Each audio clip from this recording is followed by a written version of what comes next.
Sir ఇప్పుడు prism academy మిగతా coaching institutes లో కల్లా ఎలా యూనిక్ గా స్టాండ్ అవుట్ అవుతుంది? అంటే ఇక్కడ మేము యూజ్ చేసిన మెథడ్స్ మేజర్గా ఏంటంటే ప్రతి స్టూడెంట్ పైన ప్రత్యేక దృష్టి అండ్ కంప్లీట్గా వాళ్ళ స్ట్రెంగ్త్ ఏంటి, వీక్నెస్ ఏంటి, వాళ్ళ హైస్ ఏంటి, లోస్ ఏంటి, వాళ్ళు ఎలా ఉన్నారు ఫస్ట్ ఒక 1 month మేము అబ్జర్వేషన్లో ఉంచుతాం.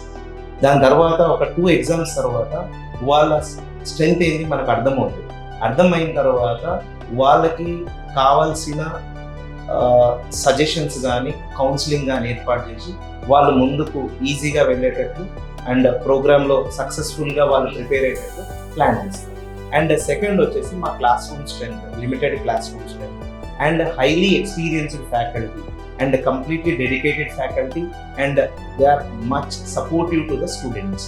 అండ్ కంప్లీట్గా వాళ్ళు స్టూడెంట్స్కి ఎగ్జామ్ పెట్టిన తర్వాత అందరూ ఎన్ని క్వశ్చన్స్ చేశాము అని అనుకుంటారు, కానీ ఏ క్వశ్చన్స్ చేయలేదో అవి ఎందుకు చేయలేకపోయారు, దాంట్లో ప్రాబ్లం ఏం జరిగింది అని కనుక్కొని ఆ క్వశ్చన్స్ని వాళ్ళకి ఎక్స్ప్లెయిన్ చేసి వాళ్ళకి నెక్స్ట్ ఎగ్జామ్కి ప్రాబ్లం లేకుండా ఆ టాపిక్లో క్లియర్ చేస్తారు. ఓకే.